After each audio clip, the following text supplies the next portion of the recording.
माता यशोदा राधा रानी के हाथों में हल्दी लगाई। माता यशोदा राधा रानी से बहुत प्रेम करती थी।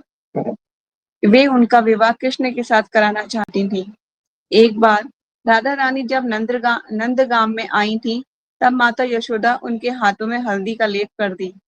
ऐसी प्रथा थी कि जब दूल्हा दुल्हन माता पिता परस्पर, मतलब जब दूल्हा और दुल्हन के माता पिता परस्पर अपनी संतान के विवाह के लिए तैयार हो जाएं, तब कन्या दुल्हन के हाथों में हल्दी का लेप लगाया जाता है।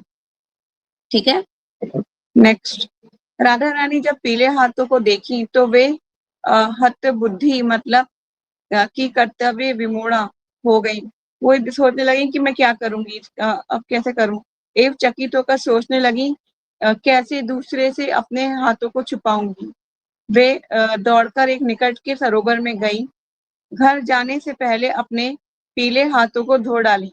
जैसे ही उन्होंने अपने हाथों को सरोवर पोखर में धोई तो सारा पोखर पीला हो गया। मतलब जो राधा रानी ने अपने हाथ धोए थे, पूरा पोखर ही पीला हो गया। ये सरोवर अब ब्रज में पीली पोखर कहलाता है। क्या कहलाता है ब्रज में? पीली पोखर। राधा रानी के महल के पास पड़ती है पीली पोखर। ठीक है, आप कभी जाएंगे बरसाना तो मैं आप लोगों को दिखाऊंगी पीली पोखर कौन सी है, और वो गली भी दिखाऊंगी जिसमें जो है भगवान रोकते थे सारी सखियों को ब्रज में, कि कहते थे हमें दान दो दान दो। तो संकरी खोर, उसका नाम है संकरी खोर, छोटी सी जगह से निकलना होता है। तो पीली पोखर कहलाता है। पीला शब्द का अर्थ है हल्दी के रंग का। इस सरोवर पीली पोखर का जल आज भी पीला है। This is true. आज भी आप जाएंगे तो आप देखेंगे उसका जल जो है पीला है। ठीक है, इज अ पीली पोखर। नेक्स्ट चैप्टर नंबर 24, मुक्ता कुंड में मोतियों का वृक्ष। अब भगवान क्या करेंगे? मोतियों का वृक्ष लगाएंगे। ठीक है, अब आपने सुना होगा कि मोती कहाँ मिलते हैं? कोई बता सकता है कहाँ मिलते हैं मोती? माता जी समुद्र में, शंख उसके अंदर, शेल के अंदर। ये शेल के अंदर, समुद्र एक होता है शेल के अंदर, उसकी बॉडी के अंदर पर्ल्स बनता है। वो पर्ल्स पता है कब बनता है? जब पूर्ण चंद्रमा होता है ना, जब फुल मून होता है, और उस टाइम पे जब बारिश होती है तो उसके बारिश की बूंदों से वो पर्ल बनता है। पता है आपको? ये होता है। तब वो कीड़ा जो होता है ना, वो जो बारिश पड़ती है ना समुद्र में, तो वो कीड़ा, वो जल जो है ऊपर की साइड आ जाते हैं, तो वो जल उनके ऊपर आता है, तो पर्ल अंदर बनता है। तो बहुत स्पेशियस होते हैं पर्ल्स। आपको पता है ना, मोती बहुत इंपॉर्टेंट पर्ल्स स्पेशियस होते हैं। वो एक्चुअल पर्ल होते हैं, ओरिजिनल पर्ल। मुक्ता कुंड में अब भगवान क्या कर रहे हैं? भगवान मोतियां उगाएंगे। हम देखिए कैसे कैसे उगाने वाले हैं भगवान। वो सारा प्रोसेस उनका अलग होगा। आपने शायद पहले ही लीला सुनी भी होगी, एक बार हम पढ़ लेते हैं। चैप्टर नंबर 24, मुक्ता कुंड में मोतियों का वृक्ष। जब राधा रानी माता यशोदा द्वारा लेपित हल्दी युक्त हाथ को सरोवर में धो रही थी, तो कुछ लोगों ने देख लिया। ठीक है, और उनके माता पिता को बता दिया। वृक्ष भानु एवं कीर्तिदा ये सुनकर मन ही मन बहुत प्रसन्न हुए कि यशोदा देवी कृष्ण के साथ उनकी बेटी का भविष्य में परिणय समझते हैं ना, शादी का बंधन बांधने की सूचना स्वरूप उनके हाथ में हल्दी का लेप लगाई। बड़े प्रसन्न हो गए कीर्तिदा और वृक्ष भानु कि राधा रानी के हाथ पीले कर दिए यशोदा मैया ने, क्योंकि वो भी यही चाहते थे। तत्काल कृष्ण के साथ राधा रानी की सगाई की घोषणा कर दी गई। अब घोषणा हो गई सगाई की, तथा उन्होंने नंद यशोदा के साथ अपनी भावी संबंध के सम्मान में अमूल्य रत्नों और आभूषणों का एक भारी थाल भेज दी। होता था ना ऐसा, भाई अब रिश्ता होने वाला है लड़की और लड़के का, तो जैसे समाज की प्रथा है कि एक बड़ा सा थाल सजाया, उसमें जो यशोदा मैया ने क्या किया, एक थाल पूरा सजाया, उसमें सारी जो है ज्वेलरी और क्या कहते हैं वस्त्र, ये और जितनी भी बैंगल्स, चूड़ियां, पायल, सब राधा रानी के लिए वह थाल भेज दिया। ऐसे मणि रत्न आभूषण आदि प्राप्त करके नंद यशोदा अत्यंत प्रसन्न हुए। उन्हें ऐसा महसूस हुआ कि विवाह का प्रस्ताव स्वीकार करने के लिए उन्हें उन्हें उन्हें भी राधा रानी के माता पिता के पास रत्न आभूषणों से भरी थाल भेजनी होगी, किंतु उस समय रत्न आभूषण पर्याप्त नहीं था। ठीक है, मतलब कि बहुत ज्यादा नहीं थे। जब कृष्ण को अपनी माँ की समस्या के विषय में पता चला, तो उन्होंने वृक्षभानु कीर्तिदा द्वारा भेजे गए रत्न मणियों को लेकर एक खेत के मिट्टी भूमि में दबा दिया। भगवान ने क्या किया, वो जो वहां से आए थे राधा रानी के घर से, मतलब रतन और जितने भी पर्ल्स थे, उन्होंने एक मिट्टी में दबा दिया भगवान ने। अब कह रहे हैं कि अति शीघ्र ही भूमि से वृक्ष उग आए, उनकी टहनियों में अनेक मूल्यवान मणि रत्न भरे हुए थे। मतलब कि जो वृक्ष उग आए, उनके जो टहनियां थी उनमें सारे में पोल्स लग रहे हैं, मतलब रत्न मणि उग रहे हैं खेत में। आप विश्वास कर सकते हैं, जब फर्स्ट टाइम मतलब क्या हुआ था, एक बार जब मैं नई नई स्कॉन ज्वाइन की थी, माता जी उर्मिला माता जी ने ये भी लीला ना हमने परफॉर्म किया था स्टेज पे। तो जब ये प्रैक्टिस कर रहे थे उसकी, तो मैं सोचती थी हाउ इज दिस पॉसिबल कि मोतियों का पेड़ उग सकता है, ये तो पॉसिबल नहीं है, ये फेक है। मैं समझती थी ये ना ऐसी है, मतलब फेक है, ऐसा नहीं है, माता जी सिर्फ एक ड्रामा ऑर्गेनाइज कर रही है, बस ये कथा फेक है। जब मैंने लिटिल कृष्णा देखा ना, मैंने देखा कि भगवान ने सचमुच फूल के ये पर्ल्स के जो है वो उगाए थे। उसमें लीला ये है और लिटिल कृष्णा में कि राधा रानी से उन्होंने पर्ल मांगे थे कि मैं अपनी गाय को सजाना चाहता हूँ, दे दो। राधा रानी बोली बड़ा आया, गाय को सजाने के लिए नहीं है मेरे पास पर्ल, तो फिर क्या करते हैं, हम अपना मोतियों का बाग अलग उगाएंगे। तो उस केस में तो वहां पे राधा रानी, वहां पे कृष्णा क्या करते हैं, मोतियों की खेती करते हैं। उसमें यशोदा मैया से मोती मांग के लाते हैं और फिर वो खेत में डालते हैं, और उसको पता है काय से सींचते हैं, दूध दही माखन, इससे सिंचाई करते हैं। मतलब उससे खेत डाल, मतलब आप समझो कि उस टाइम पे कितना दूध दही माखन होता होगा, कि मतलब खेतों में डालने के लिए यूज होता था। लेकिन आजकल तो हमें पीने को नहीं मिलता, इतना महंगा दूध हो गया है। वहां पे उस टाइम पे भगवान उन्हें खेतों में डाल के उसको सींच रहे हैं। तो मतलब ये लीला वहां पे मैंने देखी थी, तो मुझे लगा हाँ, भगवान सब कुछ करने में पूर्ण स्वतंत्र है, तो यह भगवान की लीला है। तो नेक्स्ट चलते हैं, नेक्स्ट पैराग्राफ। यहाँ पे कुछ किसी और वे में कहा जा रहा है, मतलब अलग अलग कल्प में अलग अलग घटनाएं होती है ना, तो आप इसे कल्प भेद समझ सकते हैं। प्रसन्न मन से नंद महाराज जब माता यशोदा राधा रानी के माता पिता के पास बहुत मणि रत्न भिजवा दिए। अब जो मणि रत्न उगाए थे भगवान ने, उनको भिजवा दिया। कहाँ पे? अब भिजवाया राधा रानी के घर। पहले राधा रानी के घर से आया, अब राधा रानी घर भेज रहे हैं। कौन? नंद और यशोदा। इस प्रकार प्रस्ताविक विवाह के लिए दोनों पक्ष से स्वीकृति मिल गई। अब दोनों पक्ष राजी हो गए कि हाँ ठीक है, हमारा लल्ला और आपकी लल्ली का एक साथ हम विवाह कर देंगे जल्दी से। लाला और लाली कहते हैं ब्रज में ना, हमारा लाला और लाली का। कुछ समय बाद नंद एवं यशोदा राधा रानी के आसन्न, मतलब निकट भविष्य में होने वाले परिणय के लिए आशीर्वाद लेने पौर्णमासी के पास गए। पौर्णमासी ने उन्हें बताई। अब पौर्णमासी को जब पता चला कि ये तो शादी की बात चल गई यहाँ पे, अभी तो लीलाएं शुरू होनी है, अभी तो भगवान का जो राधा रानी को जो श्राप मिला है वो भी पूरा होगा, और अभी तो बहुत लीलाएं बाकी हैं, तो ये कैसे, और शक्ति और शक्तिमान आपस में विवाह कैसे कर सकते हैं, वो तो एक ही है। आप मुझे बताइए, आप अपने हाथ से विवाह कर सकते हो? नहीं कर सकते। या फिर देखा हो आपने कि किसी ने अपने पैरों के साथ ही विवाह कर लिया हो कि आज से तू और हम हस्बैंड और वाइफ हैं, कराए किसी ने? नहीं कर सकते। आप अपने आप से कैसे विवाह कर सकते हो? या कोई अपना हाथ बार बार चूमे, तो क्या उस वो वही वल्गरिटी हो जाती है? लेकिन वही है कि लोगों की मेंटेलिटी अलग अलग टाइप से वो व्यवहार करते हैं। ठीक है, तो अब यहाँ पे पौर्णमासी के पास जाती हैं कौन? यशोदा मैया और नंद महाराज। अब पौर्णमासी उन्हें बताई, क्या बताई? यदि राधा रानी और कृष्ण का विवाह इस विशेष समय में यानी शीघ्र करेंगे तो ये विवाह अधिक समय तक सफल नहीं होगा। वो अब उसको टालने की कोशिश करिए कि विवाह ना हो, पौर्णमासी देवी, क्योंकि भगवान की लीलाओं में वो अरेंजमेंट करती हैं। किसका?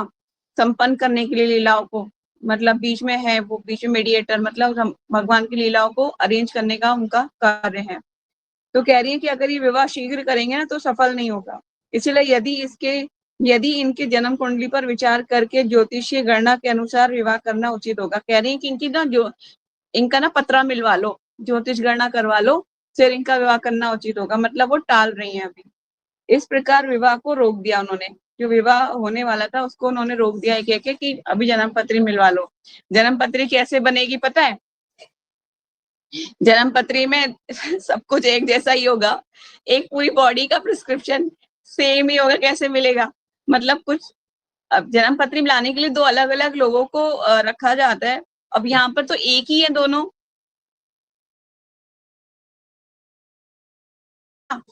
चलिए आगे चलते हैं। मेरी आवाज़ आ रही है आप लोगों को? हरे कृष्णा।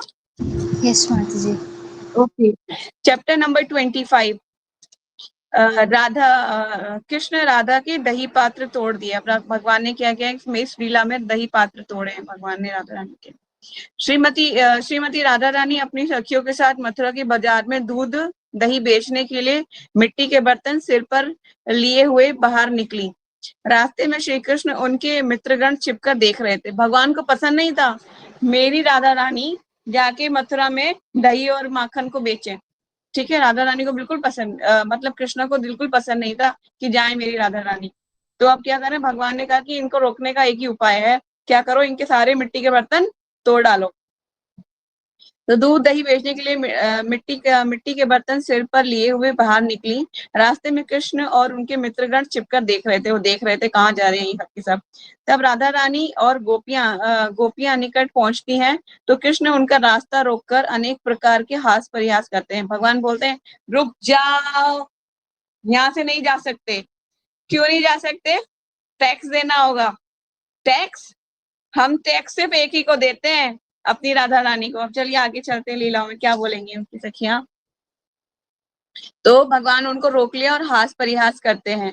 वे उनके मिट्टी पात्र को नीचे उतारने के लिए बाध्य करते, कहते हैं अपना नीचे उतारो, अपना क्या दिखाया, अच्छा इसमें क्या है दिखाओ, दही है, इसमें क्या है, माखन है, दिखाओ दिखाओ दिखाओ। भगवान को कब बोलते हैं कि उतारो, उनको नीचे उतारो, उतार देती हैं और बलपूर्वक दही के ऊपर की सारी मलाई खा जाते हैं। जो दही के ऊपर सारी मलाई आती है ना, उसको खा जाते हैं। इस प्रकार मतलब रोज प्रतिदिन सखियां उनके द्वारा सताई जाती थी। मतलब रोज रोज रोज शुरू हो जाते थे, हम ब्रज के राजा हैं, हमें टैक्स दो। इस तरह से रोज का काम हो गया। एक बार सखियां अपने बीच ये सभा बुलाकर गंभीर चर्चा की। सारी सखियों को इकट्ठा कर लिया राधा रानी ने और चर्चा करने लगी कि क्या किया जाए इसका। तो फिर ललिता राधा रानी से बोली, हे राधिके, प्रतिदिन ये किशोर कृष्ण हमारा रास्ता रोककर हमारे पात्र के अंदर का दही के ऊपर की सारी मलाई खा जाता है। इस प्रकार हम अपना दही बेच नहीं पा रही हैं, क्योंकि कोई भी इसके ऊपर की मलाई ना होने के कारण खरीदना नहीं चाहता। कह रही है कि ये हमारी मलाई खा जाता है, इसलिए कोई हमारा दही नहीं खरीदना चाहता। फिर क्या कहती है, आज हम लोग अलग रास्ते से मथुरा जाएंगे। हम लोग आज 2 पर्वतों के बीच से जाने वाले संकरी खोर, आ गई ना संकरी खोर की कहानी, संकरी खोर वाले रास्ते से जाएंगे। 2 पर्वतों के बीच का रास्ता संकरी खोर कहलाता है। इधर एक माउंटेन है, इधर एक माउंटेन है, बीच में जो रास्ता है क्या है, संकरी खोर। आज हम संकरी खोर के रास्ते से जाएंगे। ये रास्ता एकदम अलग दिशा से होकर जाता है। कृष्ण दूसरे रास्ते पर छिपकर प्रतीक्षा कर रहे होंगे।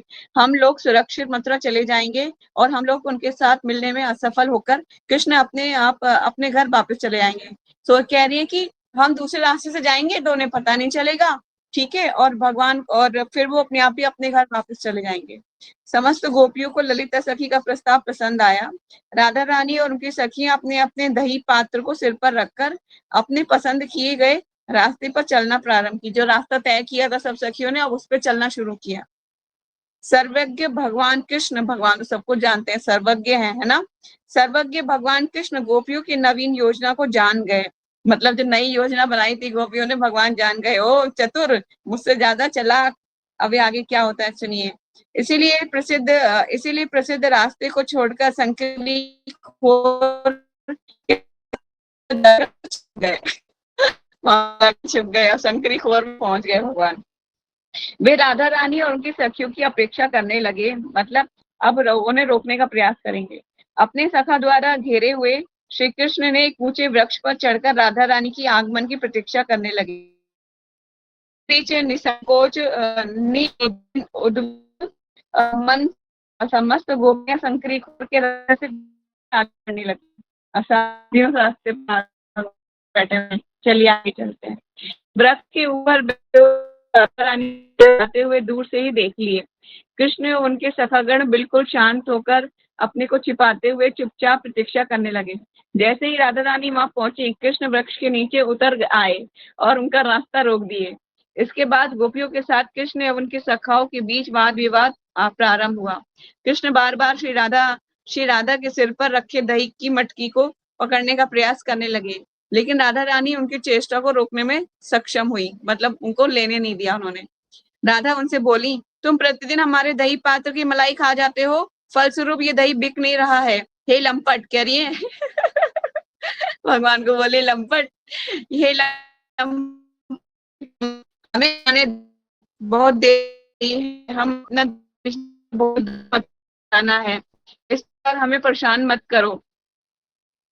कैसे ये सब बातें करते कि राधा उनके रास्ते पर आगे बढ़ने का प्रयास कर रही थी। कृष्ण जब देखे कि राधा रानी की मांग को स्वीकार न करते हुए अपने रास्ते पर जाने का प्रयास कर रही हैं, तब उन्होंने बहुत क्रोध हुआ, मतलब भगवान क्रोधित हो गए। तब उन्होंने एक पत्थर लेकर राधा रानी के सिर पर रखे मटके पर निशाना साधा। दही का पात्र टूट गया और सारा सब दही राधा रानी के शरीर को भिगोते हुए भूमि भूमि जमीन पर पड़ा। राधा रानी का अभिषेक हो गया। श्री राधा रानी की जय। ठीक है, आज राधा रानी का अभिषेक हुआ है हमारे टेम्पल में, और आज हमारी लीलाओं में राधा रानी का अभिषेक हो गया उनके जमीन पर गिर पड़ा। श्री कृष्ण एवं उनके सखागण भूमि से दही मलाई लेकर प्रसन्नता पूर्वक खाने लगे और आनंद से नाचने लगे। ये लीला चैत्र मास के कृष्ण अष्टमी तिथि में हुई थी। आज भी भक्तगण बरसाना के संकरी खोर में राधा कृष्ण के इस लीला को क्या करते हैं, मनाते हैं। ये लीला आज ही मनाई जाती है संकरी खोर में, और बहुत स्वीट, मतलब बहुत प्यारा सा स्थान है। कभी जाएंगे ना हम बरसाना, तो मैं आप लोगों को दिखाऊंगी। संकरी खोर का जो रास्ता है बहुत ही छोटा रास्ता है, उसमें एक बारी में एक ही जना जा सकता है। ठीक है, वो स्लिपरी रास्ता है, क्योंकि भगवान दही माखन सारा कुछ वहीं पे खड़े होकर टैक्स मांगते थे। ठीक है, तो आज संकरी खोर की हमने लीला कंप्लीट करी। चैप्टर नंबर 26, भगवान कृष्ण का मयूर रूप धारण करना। अब क्यों भगवान ने मयूर रूप धारण करा? एक बार बरसाना रहते समय श्रीमती राधा रानी प्रतिदिन की भांति कृष्ण के लिए भोजन बनाने नंद महाराज के घर नहीं जा सकी। क्या हुआ कि एक बार बरसाना में राधा रानी रह रही थी, तो श्रीमती राधा रानी रोज भगवान के नंद महल जाती थी। और क्या करती, नंद महल पास में पड़ता है, बरसाना से पास ही है, मैंने देखा, पास है एकदम। ठीक है, और ऊंचाई पे है, नंद महल भी ऊंचाई पर है। तो श्रीमती राधा रानी एक दिन नहीं जा पाई भोजन बनाने के लिए। कहाँ? नंद महाराज यशोदा मैया के महल में। श्री कृष्ण राधा रानी के दर्शन नहीं पाने से बहुत दुखी हो गए। एक दुख को हल्का करने के उद्देश्य से बरसाना चले गए। अब बोले कि हम राधा रानी नहीं आई, तो वो क्या गए, दुखी हो गए, बरसाना जा रहे हैं भगवान, इस आशा में कि शायद राधा रानी के रूप का एक झलक दर्शन प्राप्त कर सके। सोचे शायद एक दर्शन तो हो जाए राधा रानी का। भगवान सोच रहे एक बस एक झलक देख लूं। वे वहां एक पहाड़ी की चोटी पर चढ़ गए। वहां से महाराज वृक्ष भानु के घर की ओर देखने लगे, ताकि राधा रानी, लेकिन वे कहीं भी दिखाई नहीं दे रही थी। तब कृष्ण मयूर के स्वर में राधा रानी का नाम पुकारने लगे। भगवान ना जो है कॉक की फॉर्म में ना राधा रानी का नाम पुकारने लगे उसकी आवाज में। ठीक है, राधा रानी जब महल के अंदर उस मयूर स्वर को सुनी, तो वे समझ गई कि ये मयूर स्वर नहीं है, ये तो हमारे प्रियतम कृष्ण के कंठ का स्वर है। उन्होंने अपने मन में विचार किया, श्री कृष्ण हमें पुकार रहे हैं, किंतु मेरी माँ यहाँ आ सकती है एवं समझ सकती है कि ये कृष्ण का कंठ स्वर है, असली मयूर का नहीं। इसलिए माता की इब्तिदा को बिना बताए श्री राधा महल के निकलकर मयूर की आवाज के अनुसरण करते हुए कृष्ण को ढूंढने चल पड़ी। अब वो सोचे कि माँ से पहले तो मैं ही चली जाती हूँ, तो वो स्वयं जो साउंड निकाले मयूर की फॉलो करके जाते हैं। कुछ समय के चोटी पर राधा कृष्ण परस्पर मिले। दोनों एक दूसरे का दर्शन के मग्न हो। दोनों बिल्कुल निर्जन स्थान अर्थात गुफा में प्रवेश किए।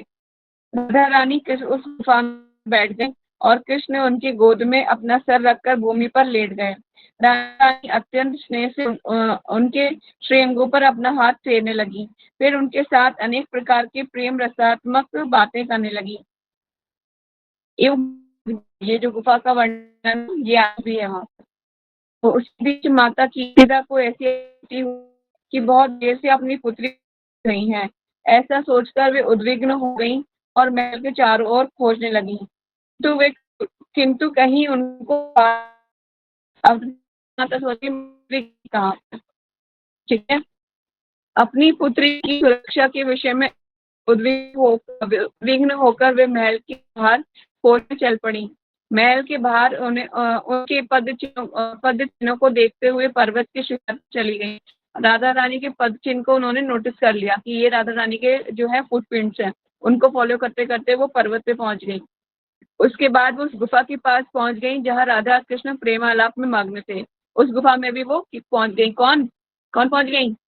कीर्तिदा माता जी। ये जिस समय क्षण में कीर्तिदा गुफा के द्वार पर पहुंची, उस समय श्री कृष्ण राधा रानी की गोद में सिर रखकर गुफा के द्वार की ओर मुख करके भूमि पर सो रहे थे। राधा रानी एकाग्र दृष्टि से कृष्ण के सुंदर मुखमंडल को निहार रही थी। उनके साथ प्रेमालाप करते हुए स्नेहपूर्वक उनके श्रीअंगों पर हाथ फेर रही थी। कीर्तिदा गुफा में प्रवेश कर गईं, लेकिन अंधकार में पहले राधा और कृष्ण को देख नहीं पाई। यद्यपि कृष्ण कीर्तिदा को देख लिए, वे जानते थे कि गुफा में केवल एक ही द्वार है और गुफा के अंदर छिपने के लिए कोई स्थान नहीं है। जब कृष्ण समझ गए कि बचने और भागने का कोई उपाय नहीं है, तब उन्होंने एक मयूर का रूप धारण कर लिया। भगवान समझ लगे अब तो हम फंस गए, अब तो पकड़े जाएंगे, हमारी चोरी पकड़ी जाएगी, कीर्तिदा माता के सामने बड़ी इंसल्ट हो जाएगी, है ना। पहले ही सासू मां नाराज हो जाएगी पहले ही बहुत ही बाधा है हमारी लाइफ में। तो भगवान क्या है, वो मयूर का रूप धारण कर लिया भगवान ने, पिकॉक बन गए। फलस्वरूप कीर्तिदा देखी कि उन्हें ऐसा लगा कि राधा रानी के गोद में सिर रखकर एक मयूर भूमि पर लेटा है। राधा रानी उसको स्नेहपूर्वक थपथपा रही हैं और उसके साथ मधुर वार्तालाप कर रही हैं। कीर्तिदा ने कहा, राधा तुम अकेली यहाँ क्या कर रही हो? तुम्हें बहुत देर से घर में ना देखकर मैं बहुत चिंताकुल हो गई थी। तुम रास्ते में तुम्हारे पदचिन्हों को देखते हुए तुम्हें ढूंढते ढूंढते यहाँ आई हूँ। राधा रानी बोली, मैं सारा समय घर में रहते रहते उब गई थी, मतलब कह रही मैं तो घर में बैठे बैठे बोर हो गई थी। और यहाँ आने पर इस मयूर को देखी, इसीलिए मैं यहाँ बैठकर केवल इसको थपथपा कर दुलार रही हूँ। माता कीर्तिदा ने कहा, अब दोपहर का समय हो चुका है, चलो घर वापस चलो। तुम्हें अवश्य ही अब दोपहर का भोजन कर लेना चाहिए। राधा रानी अपने जांघों के ऊपर मयूर उठाई और भूमि से धीरे से भूमि पर रख दी।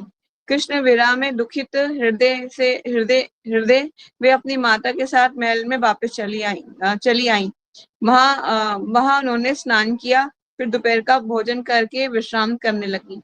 कृष्ण अपने मयूर के रूप में अपने निजी श्याम सुंदर के रूप में परिवर्तित हो गए और दोपहर का भोजन खाने के लिए वे अपने घर वापस चले गए। ठीक है, तो एक छोटी सी पास टाइम है कि दोनों मिले और फिर वो भगवान ने मयूर का रूप धारण कर लिया। चैप्टर नंबर 27, भांडीर वन में राधा रानी के साथ कृष्ण का विवाह। अब भगवान का विवाह होगा राधा रानी से। ठीक है, ये भी एक लीला है। शक्ति और शक्तिमान को आपस में विवाह करने की कोई जरूरत नहीं है, जैसे हमने अभी डिस्कस किया था। चैप्टर नंबर 27, भांडीर वन में राधा रानी के साथ कृष्ण का विवाह। एक बार नंद महाराज गाय चराने के लिए यमुना के निकटवर्ती वनों में जा रहे थे। कौन जा रहे थे? नंद महाराज गाय चराने के लिए, ठीक है, निकटवर्ती वनों में जा रहे थे। उन्होंने अपने छोटे पुत्र कृष्ण को भी साथ ले आए, भगवान को भी साथ ले लिया नंद महाराज ने, जिसके प्रति उनकी प्रबल स्नेह शक्ति थी। स्नेह आसक्ति थी। नंद महाराज सभी गौओं को वन में घास चराने के लिए छोड़ दिया और एक वट वृक्ष के नीचे कृष्ण के साथ विश्राम करने लगे। नंद महाराज ने क्या किया, सभी गायें जो थी उनको वन की घास चरने के लिए छोड़ दिया और एक वट वृक्ष के नीचे कृष्ण के साथ विश्राम करने लगे। उस समय कृष्ण कुछ विशेष लीला प्रदर्शित करना चाहे।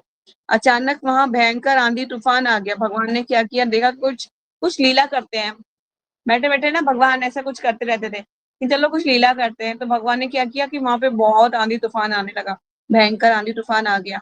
एक बिजली कड़कने लगी, बहुत से वृक्ष उखड़कर गिर गए, अन्य वृक्षों की टहनियां टूटकर हवा में उड़ने लगी। कैसे अपने छोटे पुत्र को लेकर घर वापस जाऊंगा, और कैसे सभी गायों को संभालूंगा एवं सुरक्षित वापस ले जाऊंगा। इन सब बातों से भयभीत होकर नंद महाराज बहुत उद्विग्न हो गए। कृष्ण आंधी से बहुत भयभीत हो गए। भगवान भी इससे भयभीत दिखा रहे हैं कि मैं बहुत भयभीत हो गया हूँ आंधी तूफान से। कृष्ण आंधी से बहुत भयभीत हो गए थे। एक भय से नंद महाराज को नंद महाराज का गला नंद महाराज के गला को पकड़कर चिपक गए।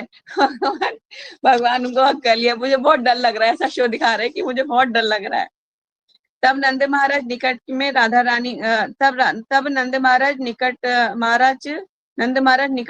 रानी को आते हुए देखे। उस वन में राधा रानी को अकेली देखकर वे अत्यंत चकित हुए कि राधा रानी अकेली आ रही हैं।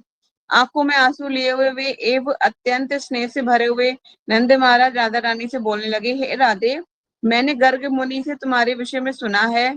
तुम हरि को अत्यंत प्रिय हो, जो तुम्हें लक्ष्मी देवी से भी अधिक प्रेम करते हैं। मैं तुम्हारे स्वरूप के विषय में भली भांति जानता हूँ। हे कल्याणी, कृपा करके अपने पति को अपने साथ ले जाओ।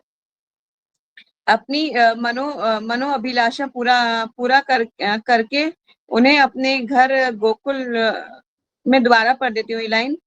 अब इसमें जो नंद महाराज बोल रहे हैं ना राधा रानी को, ये थोड़ा सा आपको अजीब सा लगेगा कि वो ऐसे क्यों बोल रहे हैं। चलिए, क्योंकि अभी तो विवाह हुआ ही नहीं है और कह रहे हैं कि अपने पति को ले जाओ, वो कैसे बोल रहे हैं ये आगे चलते हैं। पहले एक बार मैं इसको दोबारा पढ़ती हूँ। आंखों में आंसू लिए हुए वे अत्यंत स्नेह से भरे हुए नंद महाराज राधा रानी से बोलने लगे। नंद महाराज बोल रहे हैं किससे? श्रीमती राधा रानी से। हे राधे, मैंने गर्ग मुनि से तुम्हारे विषय में सुना है। तुम हरि को अत्यंत प्रिय हो, जो तुम्हें लक्ष्मी से भी अधिक प्रेम करते हैं। मैं तुम्हारे स्वरूप के विषय में भली भांति जानता हूँ। हे कल्याणी, कृपा करके अपने पति को अपने साथ ले जाओ। अपनी मनो अभिलाषा पूरा करके इन्हें हमारे घर गोकुल में मेरे तथा यशोदा के पास लौटा देना। इसके बाद तुम अपने घर लौट जाना। ये बात कहकर नंद महाराज कृष्ण को राधा रानी के हाथों में सौंप दिए। राधिका अत्यंत विनम्र भाव से मंद मंद मुस्कुराने लगी। तब राधा रानी नंद महाराज से बोली, अपनी पूर्व स्वीकृति के कारण अपनी पूर्व स्वीकृति के कारण आप हम दोनों का एक साथ दर्शन करने का सौभाग्य प्राप्त किए हैं। और राधा रानी, क्योंकि अब नंद महाराज उन्हें उनकी एक्चुअल फॉर्म में करके संबोधित कर रहे हैं।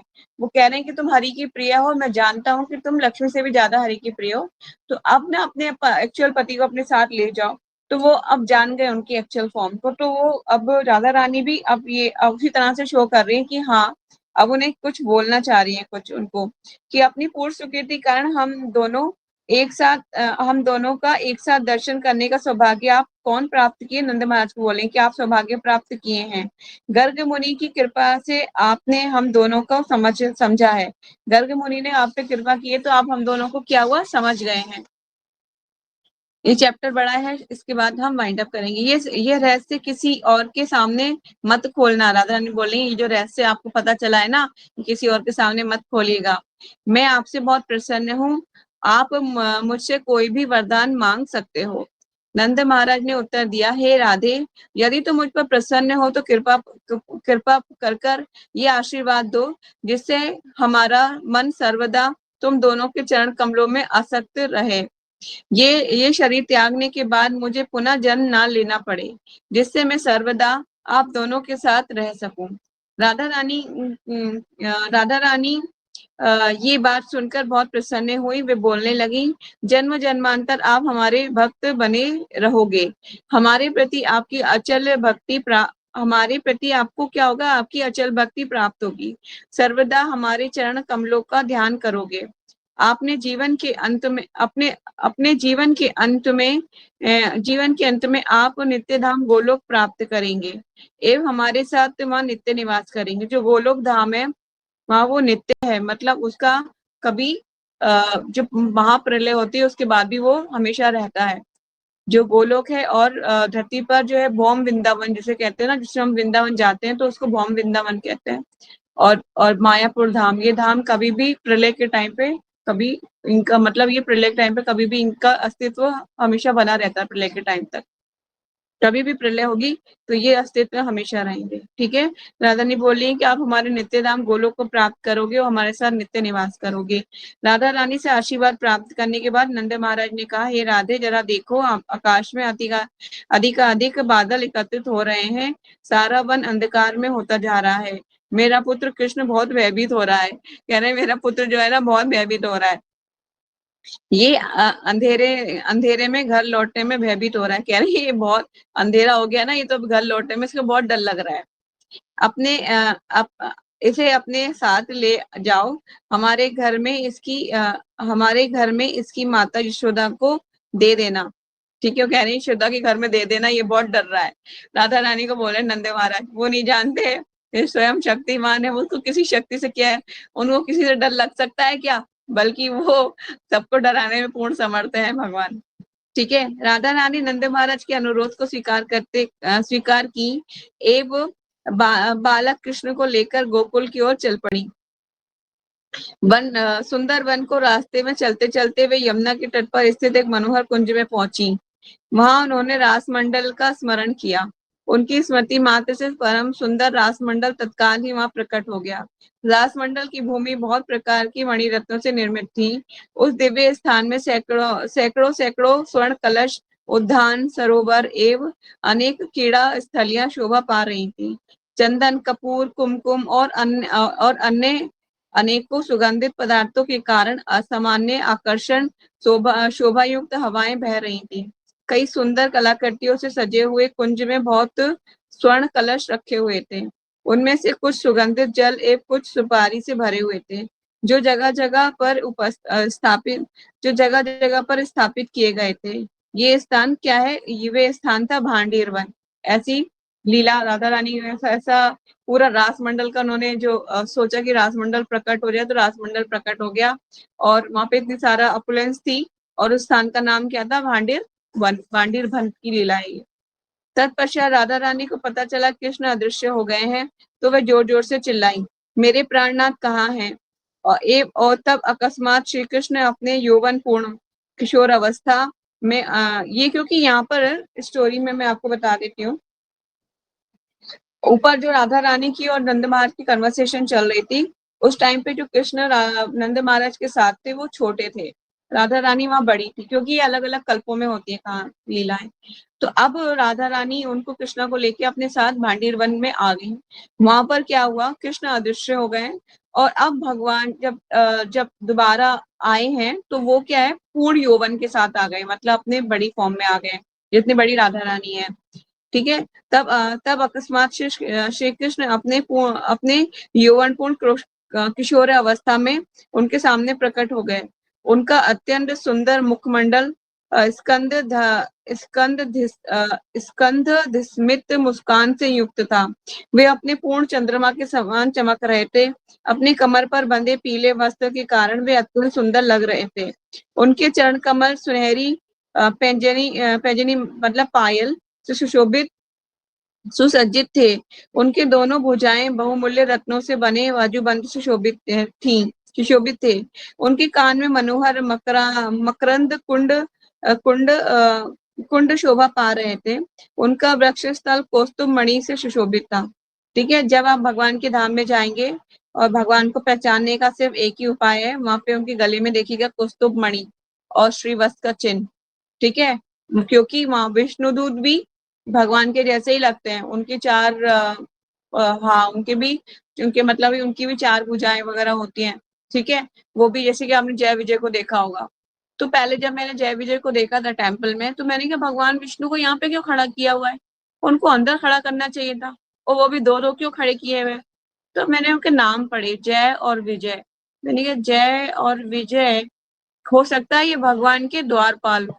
फिर मैंने शास्त्र पढ़े तो समझ में आया ये जय और विजय इस भगवान के द्वारपाल है, मतलब बहुत नजदीक जो लास्ट डोर है वो उसके द्वारपाल है। उससे पहले के द्वारपालों के नाम भी भागवतम में है। ठीक है। तो कौस्तुभ मणि से शोभित थे, उनका संपूर्ण शरीर वर्षा के नवीन बादलों के द्वितीय में सौंदर्य को परास्त कर रहा था। उनका मुखमंडल शरतकालीन पूर्ण रूपेण खिले हुए कमल के समान सुस्कंद सुंदर था। श्री कृष्ण का सिर मयूर के पंख से सुशोभित था।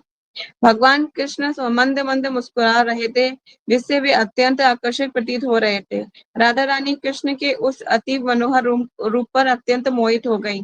कृष्ण ने उनसे कहा, हे प्रिय हे हे प्रियतमे हे प्रियतमे, अब मैं तुम्हें अपना मैंने अब तुम्हें मैंने अब तुम्हें अब ते अब मैं आएगा यहाँ पे, अब मैं तुम्हें अपना हे प्रियतमे, अब अब अब तुम्हें अपना दिया हुआ वचन पूर्ण करूंगा। भगवान बोले कि मैं क्या करूंगा, अब तुम्हें जो मैंने वचन दिया था उसको मैं पूर्ण करूंगा। जो गोलोक में भी तुम्हारे पास रखा था, जो एक वचन था जो मैंने गोलोक में दिया था तुम्हारे पास रखा था, उसको मैं पूर्ण करूंगा। तुम तुम मुझे अपने मेरे जीवन से भी अधिक प्रिय हो। तुम्हारे और मेरे बीच कोई भिन्नता नहीं है, मतलब हम दोनों एक ही हैं। जैसे दूध से जिसे जैसे दूध दूध में से दूध की सफेदी को अलग नहीं किया जा सकता। भगवान एक एनालॉजिस्ट के द्वारा बता रहे हैं, जिस तरह से दूध की जो क्या नाम है, सफेदी है, जो उसकी व्हाइटनेस है, उसको अलग नहीं किया जा सकता। ठीक वैसे ही तुम्हें और मुझे तुम्हें और मुझे भी कभी विलग नहीं किया जा सकता। कोई जो ही केवल रा शब्द का उच्चारण करता है, तो ही मैं उसे अविचला भक्ति प्रदान कर देता हूँ। भगवान देखिए कितने मर्सीफुल हैं। मैंने बोला ना राधा रानी के थ्रू ही जाना है, तो भगवान बोले कोई रा बोल दे ना, रा, तब भी मैं उसे अपनी भक्ति प्रदान कर देता हूँ। जो ही धा शब्द किसी के मुख से निकलता है, मैं उस शब्द को सुनने के लिए उसके पीछे पीछे दौड़ जाता हूँ। ठीक है।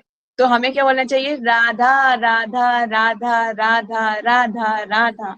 तो क्या होगा, भगवान हमारे पास आ जाएंगे। ठीक है।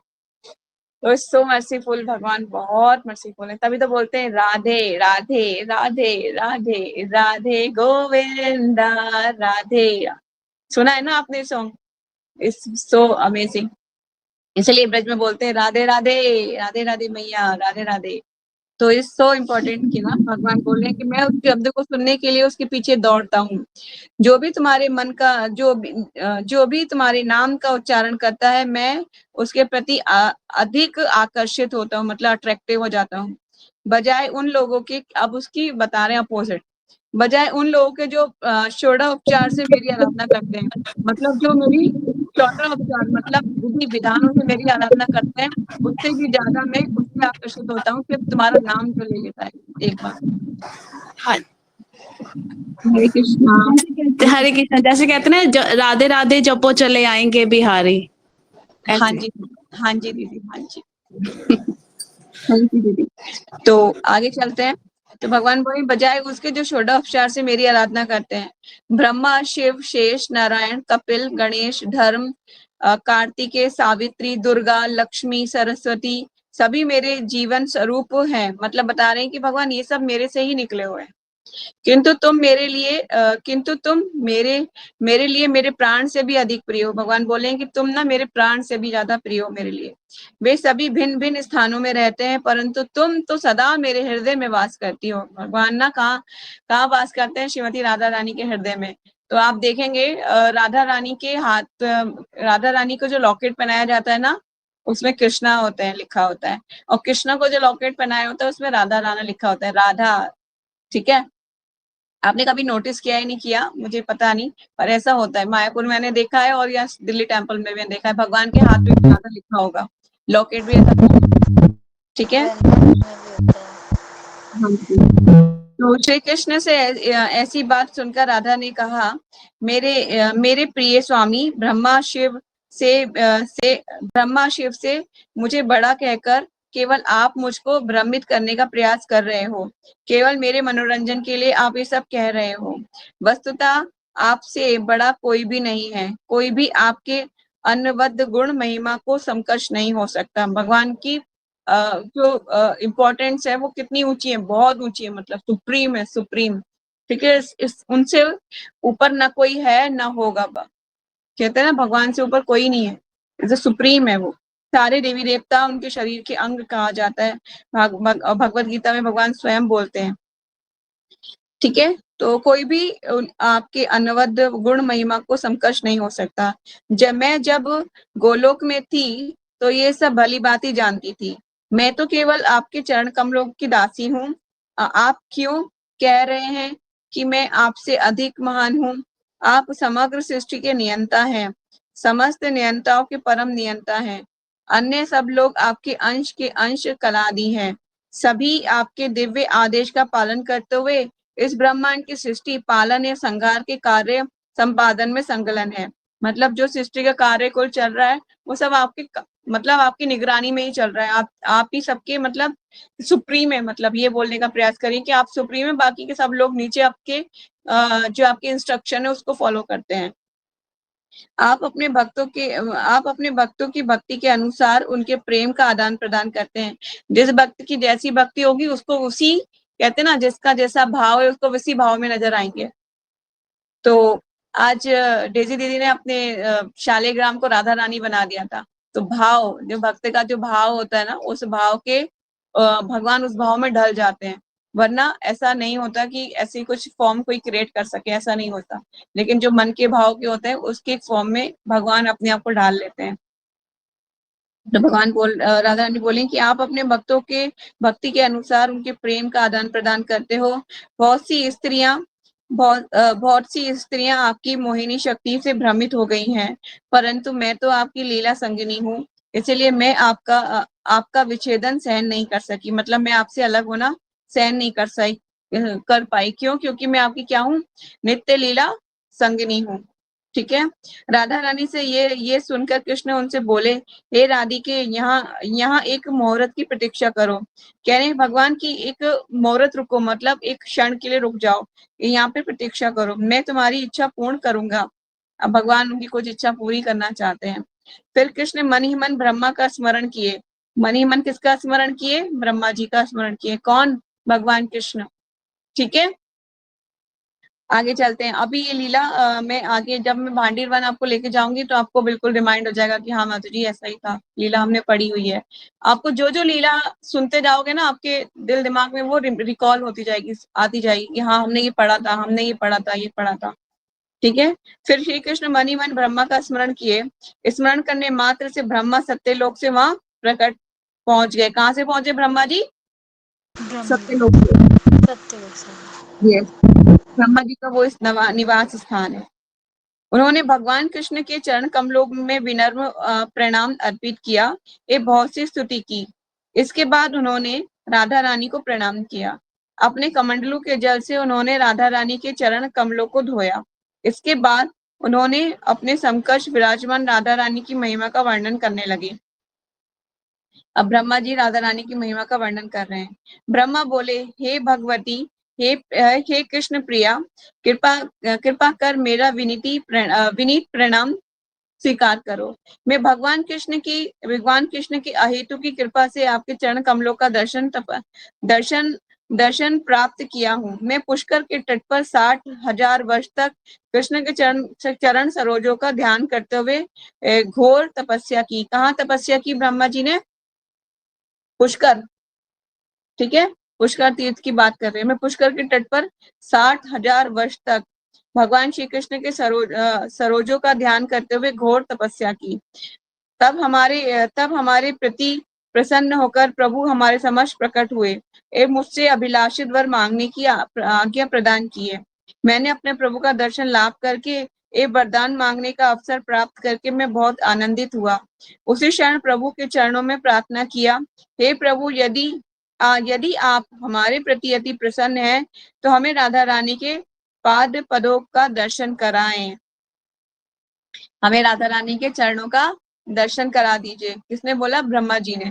ठीक है, तो वृंदावन में आज के दिन राधाष्टमी पे उनके राधा रानी के चरण कमलों का दर्शन कराया जाता है। ठीक है, सो ये सिर्फ साल में एक ही बार होता है, वन टाइम। श्री कृष्ण ने उत्तर दिया, हे प्रिय ब्रह्मा, किसी भी समय तुम्हारी इच्छा पूर्ण हो जाएगी तो मेरे साथ उनका दर्शन करोगे। ये कहकर मेरे प्रभु वहां से अंतर्हित हो गए। तब अब मैं देख रहा हूँ कि आप प्रभु आपके चरण कमलों का दर्शन की अनुमति देकर मेरी इच्छा पूर्ण कर दिए हैं। हे माता, आप भगवान श्री कृष्ण के वाम अंग से प्रकट हुई हैं। कहाँ से प्रकट हुई हैं? उनके लेफ्ट साइड से, उनके वाम अंग से प्रकट हुई हैं। आप सब प्रकार से उनके समान हैं। मैं किसी भी वैदिक शास्त्र में राधा और कृष्ण के बीच पार्थक्य का वर्णन नहीं पाया हूँ। वो कह रहे हैं कि मैं किसी भी वैदिक शास्त्र में क्या नहीं पाया, राधा और कृष्ण के बारे में ऐसा कुछ नहीं पाया वर्णन। अब वो चलते हैं, क्योंकि ब्रह्मा जी के पास वेदों का ज्ञान है, भगवान ने उनके हृदय में प्रदान किया। ठीक है, अब जो है, क्योंकि वो कह रहे हैं कि ये जो आपका जो यश है इसका और इसके बारे में जो अपुलेंस है इसकी, ये तो मतलब मेरी बुद्धि से परे है। ब्रह्मा जी के मतलब बुद्धि से भी परे है, बहुत ऊंची स्थान है ना उसका। तो आगे चलते हैं, क्या बोल रहे हैं? वेद मेरे द्वारा वर्णित है। इन वेदों को पढ़कर लोग अत्यंत विद्वान बन जाते हैं, किंतु वेद भी आपकी महिमा का वर्णन करने में समर्थ नहीं है, क्योंकि वेदों के पास वो लैंग्वेज नहीं, कैसे उसको एक्सप्लेन करें। ऐसा होता है कि कभी हमारे पास वर्ड्स नहीं होते तो हम एक्सप्लेन नहीं कर पाते। वेद भी कह रहे हैं कि वेद भी समर्थ नहीं है, इसलिए विद्वान भी आपकी महिमा को नहीं जानते। फिर साधारण मनुष्य द्वारा आपकी महिमा को समझने के विषय में क्या कहा जाए? आपकी महिमा का वर्णन करने में कौन सक्षम है? यहाँ तक कि मैं भगवान शिव अनंत एवं वाम धर्म देव आपकी असीम महिमा से पूर्णतः अवगत नहीं है। हे देवी, कृपा करके मेरी अयोग्यता का दोष को ग्रहण मत कीजिएगा। जैसे माता पिता अपनी संतान के द्वारा किए गए अपराधों को क्षमा कर देते हैं, वैसे ही कृपा कर आप मुझे भी क्षमा कर दीजिए। ऐसी प्रार्थना करते हुए ब्रह्मा जी उनके सामने हाथ जोड़कर खड़े हो गए। हमें भी श्रीमती राधा रानी से यही प्रार्थना करनी चाहिए। हे राधा रानी, जिस प्रकार माता पिता अपनी संतान के द्वारा किए गए अपराध को क्षमा कर देते हैं, हमारे द्वारा अगर कोई जाने अनजाने कोई अपराध हो गए हो तो हमें क्षमा कर दीजिएगा। राधा रानी जब ब्रह्मा जी के मुख से ऐसी विनम्र प्रार्थना सुनी तो उनके प्रति अत्यंत प्रसन्न हो गई। फिर वह ब्रह्मा जी से बोली, मैं आप पर बहुत प्रसन्न हूँ। आप अपनी इच्छा के अनुसार कोई वरदान मांग लो। ब्रह्मा जी राधा रानी से बोले, यदि हमारे प्रति प्रसन्न है तो कृपा करके मुझे ये आशीर्वाद दीजिए कि मेरा मन सदा सर्वदा आपके चरण कमलों पर स्थित हो। हमें भी यही प्रार्थना करनी चाहिए। हे प्रिय राधा रानी, हम पर प्रसन्न हो जाइए और ये आशीर्वाद दीजिए कि मेरा मन आपके चरण कमलों पर स्थित हो। मतलब हमें ये पूर्ण शरणागत हो जाना चाहिए श्रीमती राधा रानी के। अब मैं अपना तन मन धन आपको समर्पित करती हूँ राधा रानी, और मेरी बुद्धि को आप जैसा चलाएंगी वैसा, मतलब जैसा आप चाहें उस मार्ग पर चलाइए। तो राधा रानी, जैसे मैंने पहले बोला था कि अगर हमें राधा रानी को हम प्रसन्न कर लेते हैं तो हम भगवान को प्रसन्न कर पाएंगे। और एग्जाम्पल के थ्रू समझाया भी था कि जिस तरह से क्या नाम है, बच्चा होता है ना, अगर कोई जैसे कि अगर वो बच्चा है और फेल हो गया तो पिता के पास तो एकदम से नहीं जाएगा कि पापा तो बेल्ट निकाल के मारना शुरू करेंगे, कराटे वराटे सब जानते हैं पिताजी, पर माँ के पास जाएगा, मम्मी शायद बचा लेगी, मम्मी बहुत दया में है ना, तो जाएंगे। तो फिर बेटा अगर माँ के पास जाएगा तो माँ बचा लेगी। तो इस तरह से डिवोटी अगर जाते हैं राधा रानी के पास तो बचा लेते। भगवान तो बहुत हमसे उम्मीद करते हैं कि हम बहुत तपस्या होनी चाहिए, बहुत स्टोरिटी का पालन होना चाहिए, कठिन तपस्या, बहुत पवित्रता। पर राधा रानी बहुत दयालु है। राधा रानी बोलेंगी ये डिवोटी है, अच्छा है, भले ही कोई बात नहीं, थोड़ा सा जपा में थोड़ा सो जाता है, पर जपा तो करता है ना भगवान, थोड़ा बहुत मोबाइल भी देख लेता है, कोई बात नहीं, पर इसको माफ कर दो, इसको अपने चरणों में ले लो। राधा रानी अगर रेकमेंड कर दें तो भगवान कभी ना नहीं कर सकते। इसलिए हमें राधा रानी को प्लीज कर लेंगे तो भगवान हमें हो सकता है हमें राधा रानी से यही बोलना चाहिए, प्लीज रेकमेंड, राधा रानी मेरा रिकमेंडेशन कृष्णा को दीजिए, कुछ कहिए कृष्णा से मेरे बारे में। ठीक है, तो राधा रानी ने कहा ऐसा ही हो तथास्तु। इसके बाद ब्रह्मा जी श्री कृष्ण राधा रानी का सादर प्रणाम अर्पित किए। तत्पश्चात श्री कृष्ण की आज्ञा अनुसार ब्रह्मा वन से कुछ यज्ञ के लिए लकड़ियां एकत्रित किए। अब ब्रह्मा जी ने क्या किया, भगवान श्री कृष्ण की आज्ञा अनुसार वन में कुछ लकड़ियां लकड़ी एकत्रित किए एवं वन के एकांत स्थान में यज्ञ करने की तैयारी किए। भगवान कृष्ण और राधा रानी यज्ञ कुंड के पास बैठ गए। यज्ञ कुंड में अग्नि प्रज्वल की प्रज्वलित की और ब्रह्मा वैदिक मंत्र का उच्चारण करते हुए आहुति देने लगे। इसके बाद राधा रानी एवं कृष्ण 7 बार यज्ञ कुंड की परिक्रमा किए। परिक्रमा करके जब वे दोनों बैठ गए तब ब्रह्मा जी दोनों के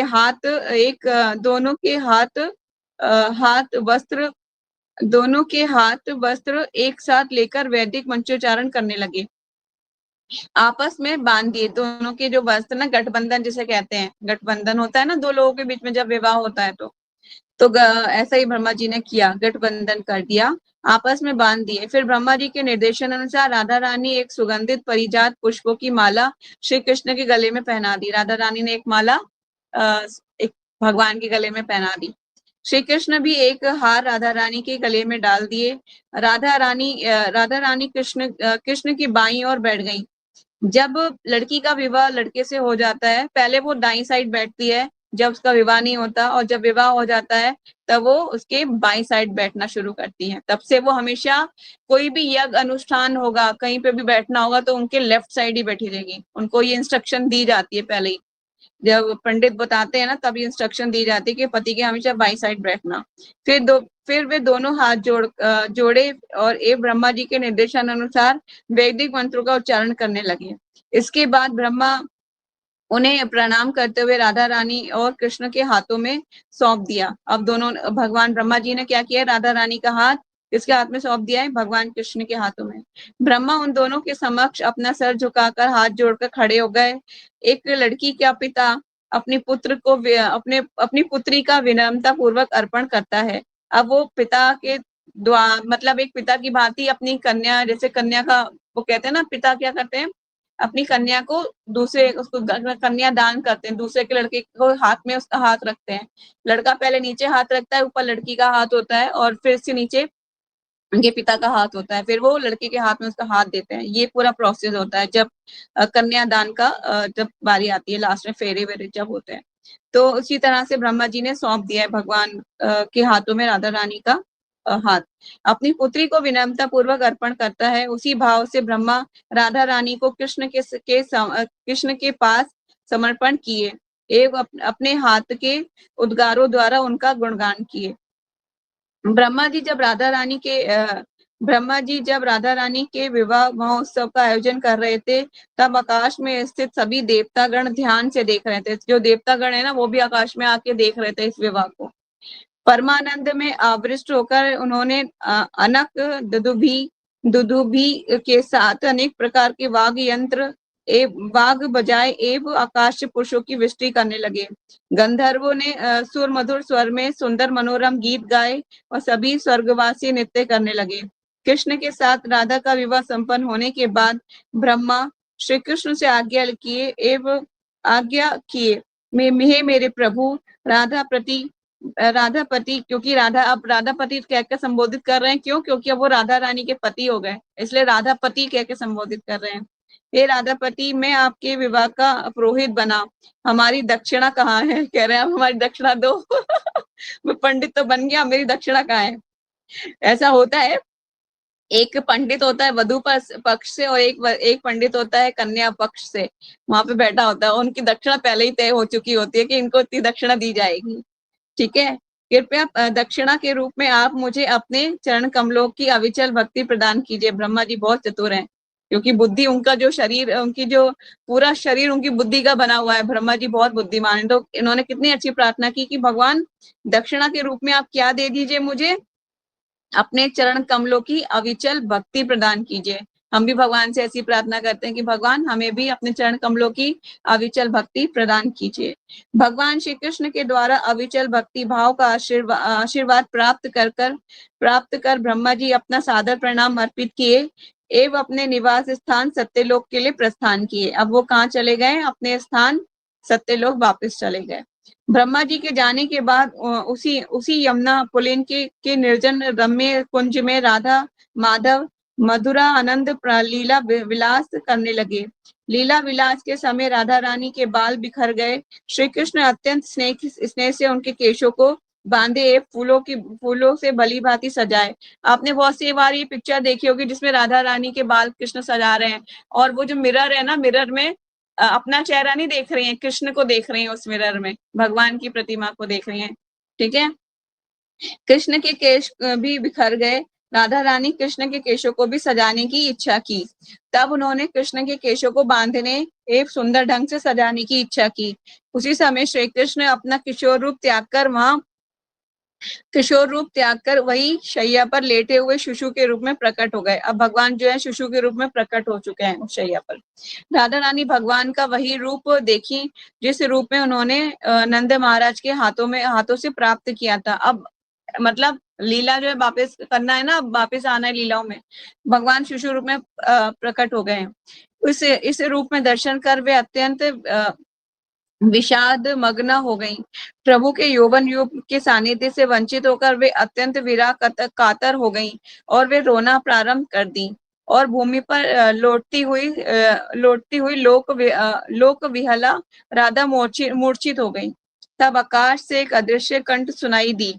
आकाशवाणी हुई, मतलब वहां पर, तुम क्यों रो रही हो? केवल श्री कृष्ण के चरण कमलों का स्मरण करो, तुम्हारा सारा दुख दूर हो जाएगा। आप अपने घर में तुम अपने को छाया रूप में रखकर अर्धरात्रि के समय रास मंडल में उनके साथ मिलोगी। तुम उन्हें श्री माधव का संग वहां तुम्हें श्री माधव का संग प्राप्त होगा। प्रभु तुम्हारी मनोअभिलाषा पूर्ण करेंगे।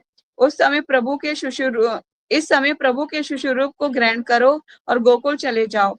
ये बात सुनकर वृक्ष भानु नंदिनी राधा शिशु कृष्ण को अपने गोद में लिए हुए गोकुल के लिए चल पड़ी।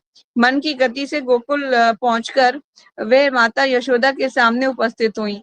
वर्षा के जल से श्री राधा पूरी तरह भीग गई थी और ठंड से कांप रही थी। वे शिशु कृष्ण को माता यशोदा के हाथ में समर्पण कर दी। उस समय श्री राधा योग माया के रूप में परिवर्तित हो गई। अब श्रीमती राधा रानी किस फॉर्म में आ गई हैं? अपनी योग माया के रूप में। उन्होंने जब श्री कृष्ण को माता यशोदा के पास दिया तब बालक कृष्ण रो रहे थे।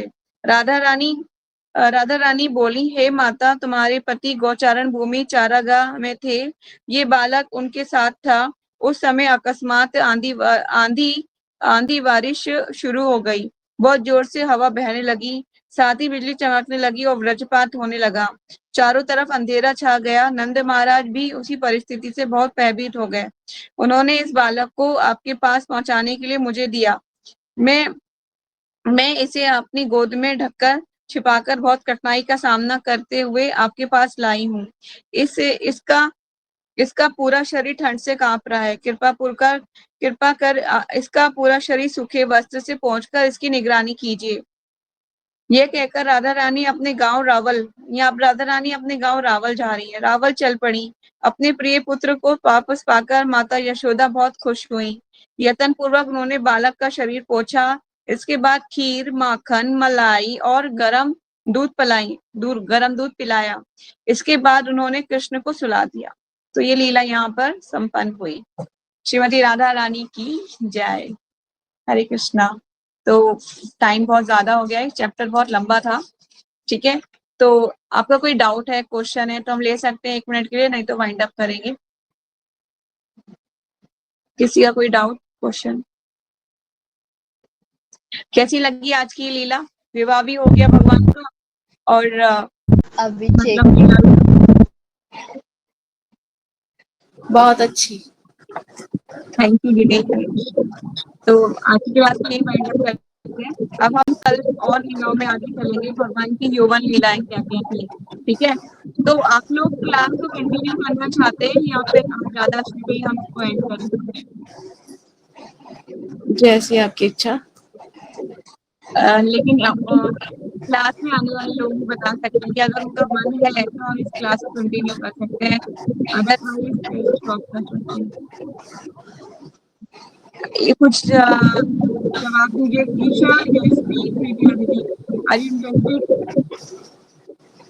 कंटिन्यू? Yes ma'am. मैंने तो बुक भी ले ली, ये रे मेरे अमेज़न से बुक भी आ गई। मुझे पूरी पढ़नी है आपके साथ। ओके, हरी बोल जाए। ईशा, आपको कोई प्रॉब्लम नहीं, कंटिन्यू। ओके, जयश्री, कोई प्रॉब्लम नहीं है, ठीक है। तो अनुराधा दीदी कंटिन्यू करें। कोई प्रॉब्लम नहीं, आप कर सकते हो कंटिन्यू। ओके।